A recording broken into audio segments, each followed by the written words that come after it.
Gratispol yang digagas oleh pemerintah Provinsi Kalimantan Timur merupakan sebuah inisiatif strategis dari 7 program layanan gratis bagi masyarakat Kaltim, yang salah satu diantaranya adalah program pendidikan gratis yang bertujuan untuk memberikan akses pendidikan tinggi yang lebih luas dan merata bagi putra-putri daerah, sehingga mereka dapat menempuh pendidikan di berbagai perguruan tinggi negeri dan politeknik di wilayah Kalimantan Timur. Sejak resmi diluncurkan pada 21 April 2025, program ini telah memberikan manfaat nyata dengan membantu ribuan mahasiswa untuk melanjutkan studi tanpa terkendala biaya, sekaligus menjadi wujud nyata komitmen pemerintah daerah dalam meningkatkan kualitas sumber daya manusia. Sebagai provinsi yang tengah bersiap menjadi lokasi ibu kota Nusantara, Pemprov Kaltim memandang bahwa investasi di bidang pendidikan merupakan langkah fundamental dan berkelanjutan untuk mencetak generasi muda yang unggul, adaptif terhadap perubahan, serta memiliki daya saing global demi mendukung terwujudnya pembangunan daerah yang berkeadilan dan berkelanjutan di era transformasi nasional. Kaltim sukses menuju generasi emas. Selengkapnya hanya di Speak After Lunch. Halo, selamat siang pemirsa, bersama saya Syafaati Suryo. Selama 30 menit ke depan saya akan menemani Anda, tentunya hanya di Speak After Lunch. Dan pemirsa, dalam upaya mewujudkan sumber daya manusia yang unggul dan siap bersaing di era pembangunan Ibu Kota Nusantara atau IKN, pemerintah Provinsi Kalimantan Timur terus berkomitmen menghadirkan berbagai program strategis bagi masyarakatnya. Salah satu wujud nyata dari komitmen tersebut adalah program Gratispol, sebuah inisiatif yang menghadirkan 7 layanan gratis termasuk pendidikan tinggi tanpa biaya bagi putra-putri daerah. Oleh karena itu, sudah hadir bersama saya ada Ibu Dr. Anda Sri Wahyuni MPP selaku Sekretaris Daerah Provinsi Kalimantan Timur. Assalamualaikum, selamat siang Ibu Sri, apa kabar? Waalaikumsalam, selamat siang, kabar baik alhamdulillah. Ya, terima kasih sudah hadir bersama kami di Speak After Lunch. Ibu Sri, langsung saja ini kita akan membahas lebih lengkap tentang implementasi program Gratispol di Provinsi Kalimantan Timur. Nah, Ibu Sri, ini banyak yang memuji bahwa Gratispol ini sebagai program yang berani dan juga progresif. Apa sih latar belakang lahirnya program Gratispol ini? Jadi Gratispol ini merupakan misi dari kepala daerah ya. Jadi ini merupakan janji politik yang dibawa oleh kepala daerah yang kemudian kita rumuskan di dalam RPJMD. Nah, mungkin salah satu yang melatar belakangi mengapa Gratispol ini juga menjadi program yang penting, saat ini kan struktur penduduk kita lebih banyak yang usia muda ya dibandingkan yang usia tua.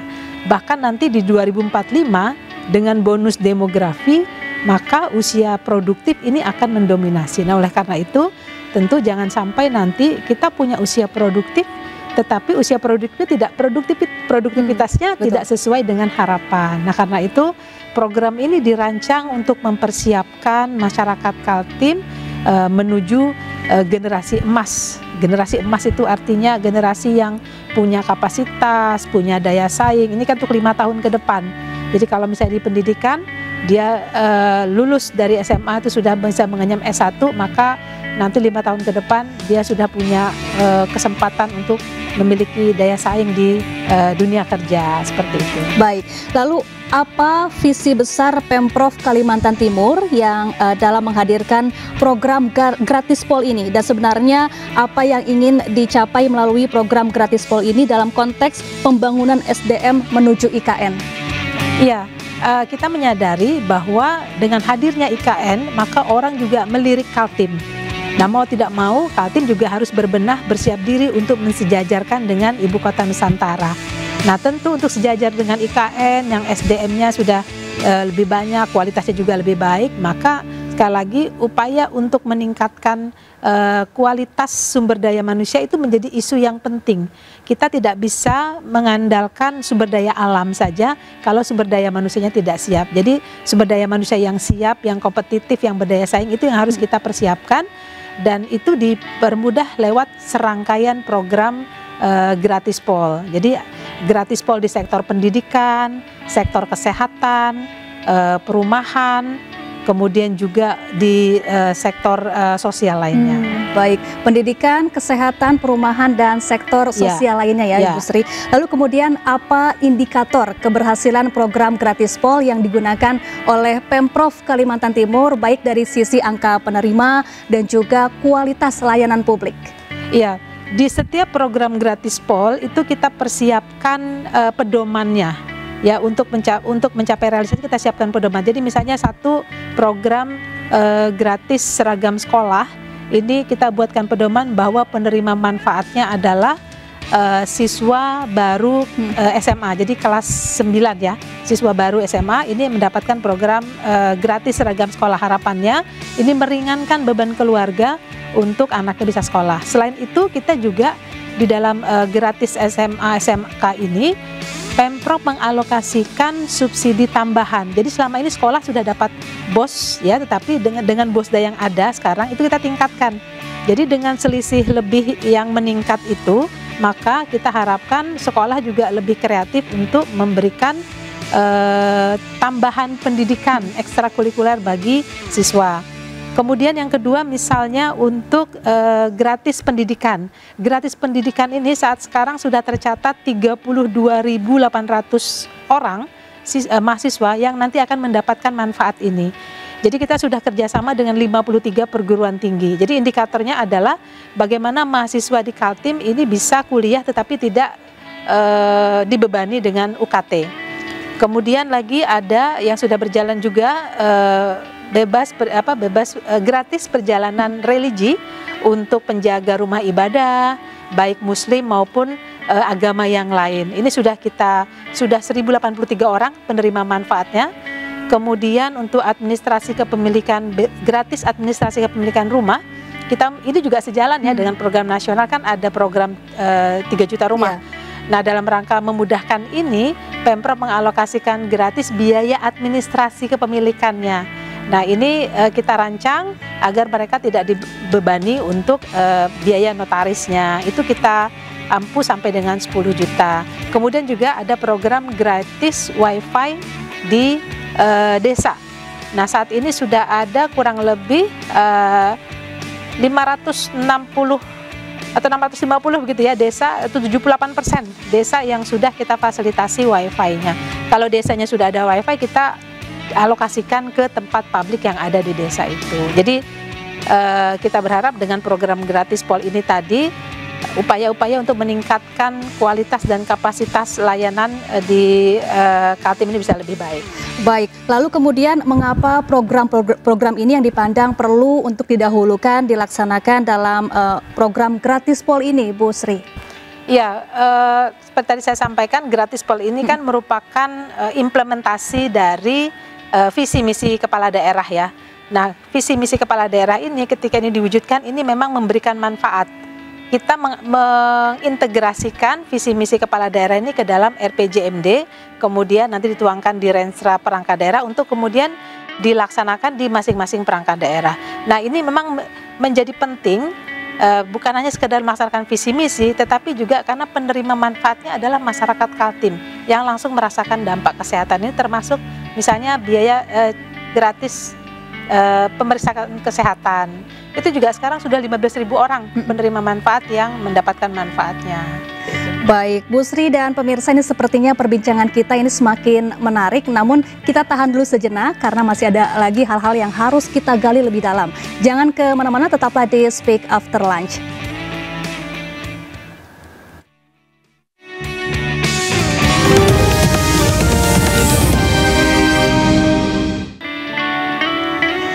Ya, kembali lagi di Speak After Lunch dan masih bersama saya Syafaati Suryo, juga masih membahas mengenai tema kita pada hari ini, yaitu implementasi program Gratispol di Provinsi Kalimantan Timur. Dan saya juga masih bersama dengan Ibu Dr. Randa Sri Wahyuni MPP selaku Sekretaris Daerah Provinsi Kalimantan Timur. Bu Sri, kita lanjutkan kembali.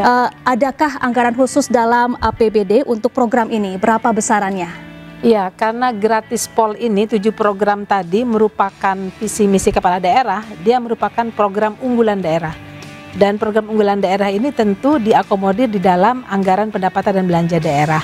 Pada tahun 2026 ini kurang lebih 2,8 triliun dialokasikan untuk melaksanakan program prioritas ini. Yang paling besar yang mana? Yang paling besar itu di gratis pendidikan, karena kita memberikan dukungan UKT bagi mahasiswa yang berkuliah di Kalimantan Timur, sehingga ini mendorong lebih produktifnya kampus-kampus yang ada di Kaltim yang belum akreditasi, nanti diharapkan dia meningkat akreditasinya. Kemudian masyarakat itu bisa kuliah di Kaltim tanpa dengan beban biaya UKT, seperti itu. Baik, jadi APBD-nya betul-betul dirasakan oleh masyarakat luas di Kaltim. Betul, ya Bu? Ya. Baik, kemudian bisa dijelaskan bagaimana mekanisme Gratispol berjalan, siapa saja yang berhak menerima? Ya, jadi masing-masing program Gratispol ini ada kriterianya.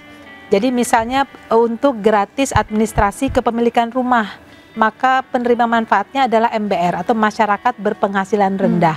Jadi mereka yang berpenghasilan rendah yang akan memiliki rumah, mereka mengajukan ke developer, kemudian nanti hasilnya itu akan dilaporkan dengan bank dan nanti dengan PU akan didaftarkan untuk dia dibebaskan. Kita yang nanti akan diklaim, kita akan membayarkan biaya administrasinya.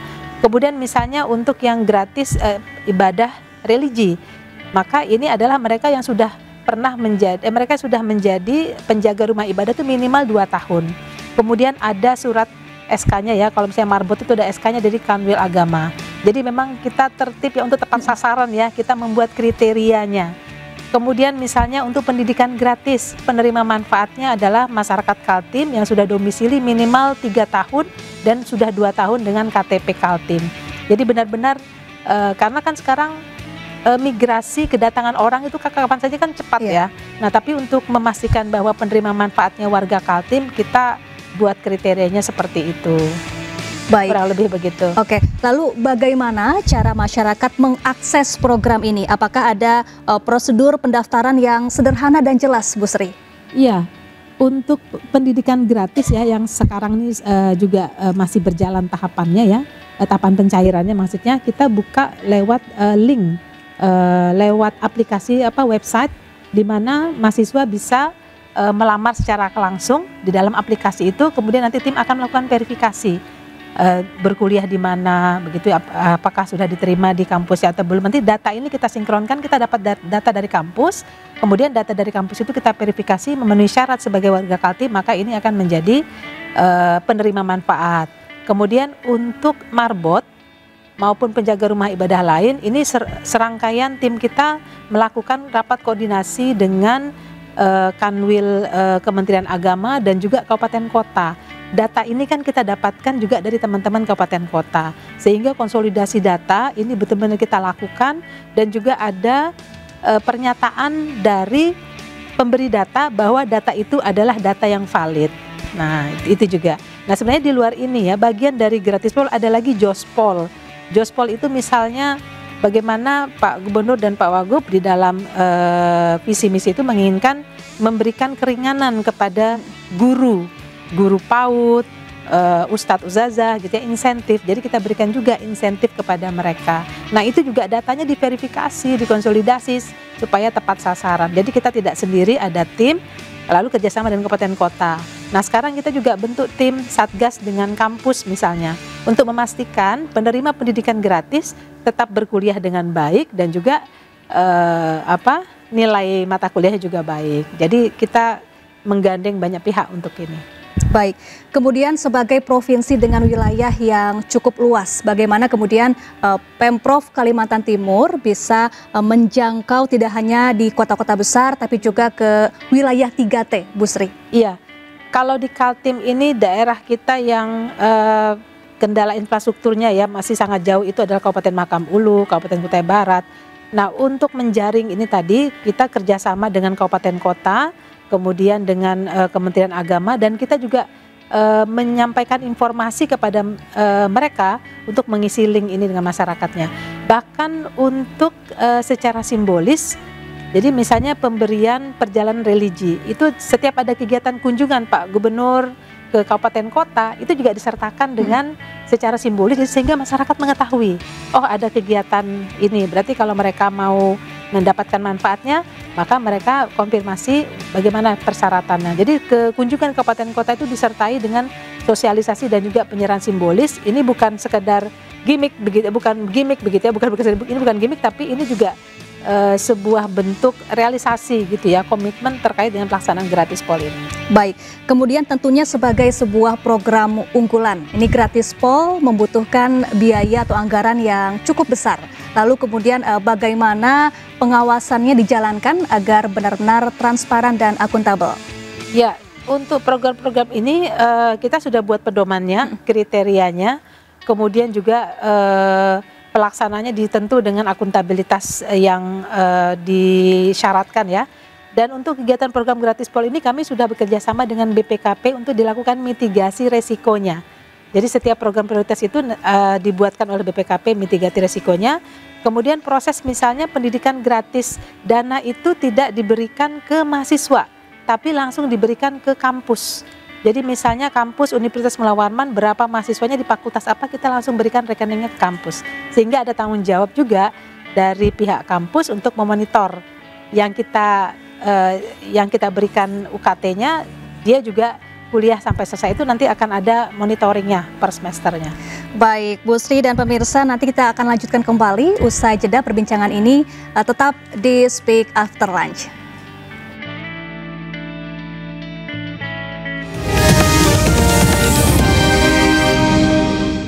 Ya, kembali lagi di Speak After Lunch bersama saya Syafaati Suryo dan masih bersama dengan Ibu Dr. Randa Sri Wahyuni MPP selaku Sekretaris Daerah Provinsi Kalimantan Timur yang sungguh luar biasa. Dan mari kita lanjutkan perbincangan kita yang semakin seru ini membahas mengenai 7 layanan gratis di Provinsi Kalimantan Timur, yaitu Gratispol ya. Baik, Bu Sri, sejak diluncurkan pada April 2025 lalu, bagaimana pencapaian program Gratispol ini? Iya.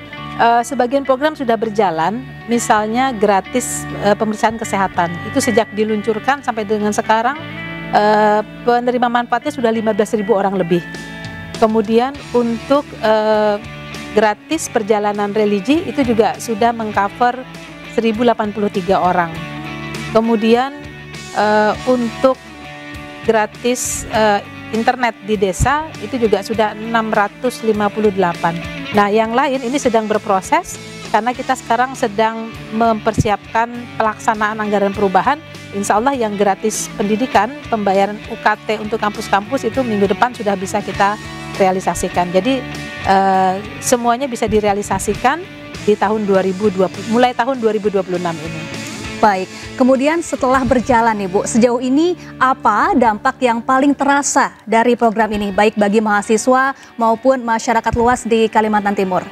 Iya, jadi program ini juga dinanti begitu ya, masyarakat juga memberikan apresiasi dengan adanya program ini. Selama ini kita juga sudah melakukan, tetapi yang ini agak berbeda karena banyak sekali program yang langsung menyentuh masyarakat. Misalnya pendidikan gratis, ini tentu meringankan orang tua dan semua kabupaten kota yang ada di Kaltim itu dimudahkan. Jadi kalau dia mau kuliah di Unmul, di Kota Samarinda ataupun kampus yang ada di kabupaten kotanya, mereka tuh punya kesempatan untuk mengenyam pendidikan tinggi yang ditanggung oleh pemerintah provinsi. Kemudian ini kan membuat harapan anak-anak kita bahwa mereka bisa mengenyam sarjana, mengenyam pendidikan sampai dengan S1, dan nanti masuk di dunia kerja, mereka punya ijazah pencari kerja sebagai S1. Nah, ini yang kita inginkan. Mengapa Pak Gubernur, Pak Wagub menginginkan generasi emas itu tadi, generasi yang punya daya saing, yang punya kapasitas, yang sponsor ditunjang oleh Kaltim. Demikian juga dengan program-program yang lainnya. Belum pernah selama ini penjaga rumah ibadah atau marbot itu mungkin ada, itu sedikit sekali. Tapi ini benar-benar menjadi program pemerintah bagaimana mereka yang memelihara rumah ibadah, layanan yang mulia, itu juga dimuliakan oleh pemerintah Provinsi Kaltim. Kurang lebih seperti itu. Baik. Kemudian apa pesan dari Ibu Sri kepada masyarakat untuk memastikan program Gratispol ini berjalan lancar dan sukses? Ya, kami tentu berharap bahwa program Gratispol ini yang pertama tentu kita masih ada penyesuaian dari waktu. Jadi masyarakat sebenarnya menginginkan, misalnya kampus-kampus menginginkan realisasi pendidikan gratis itu sebelum Oktober. Tapi karena ini berada di anggaran perubahan, insya Allah evaluasi Kemdagri sudah ada, insya Allah minggu depan kita sudah melakukan pencairan. Dan kita berharap warga masyarakat tidak segan untuk berkomunikasi terhadap hal-hal yang perlu diketahui terkait dengan program gratis pol. Kami tentu membuka diri, ada websitenya, ada tim yang siap memberikan informasi terkait dengan program gratis pol ini. Nah, kita berharap masyarakat bisa memanfaatkan dengan baik program ini, karena ini memang didedikasikan untuk masyarakat Kaltim untuk mewujudkan generasi emas yang berdaya saing itu. Baik, kemudian Bu, terakhir nih, apa harapan dari Ibu terhadap program gratis pol ini? Ya, kita tentu berharap dengan program gratis pol ini daya saing Kaltim meningkat, indeks pembangunan manusia Kaltim yang nanti akan menjadi indeks modal manusia Kaltim itu meningkat. Kita punya kualitas dan daya saing SDM yang tidak kalah dengan hadirnya IKN.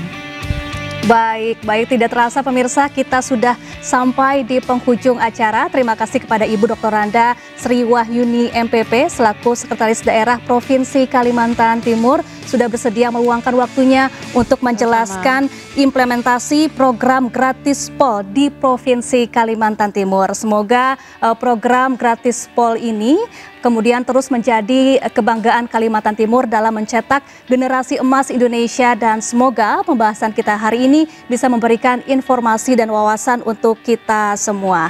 Akhir kata, saya Syafaati Suryo pamit undur diri, sehat selalu, terima kasih dan sampai jumpa.